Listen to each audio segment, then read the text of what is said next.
के जन मैला लनवा चैत राम नवमी चैत राम नवमी के दिनवा राम जन्म सुनी कैकेयी मगन भई राम जन्म सुनी कैकेयी खुशी भईन हमहु बेजब इनका बनवा चैत राम नवमी के दिनवा दशरथ के जनमैला लनवा चैत राम नवमी के दिनवा राम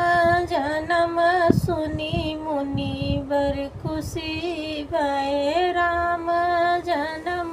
सुनी मुनि ऋषि खुशी बन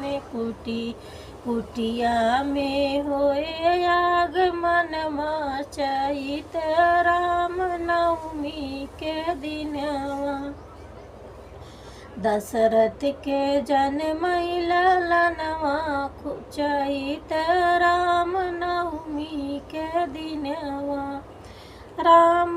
जन्म सुनी सीता मगन भई राम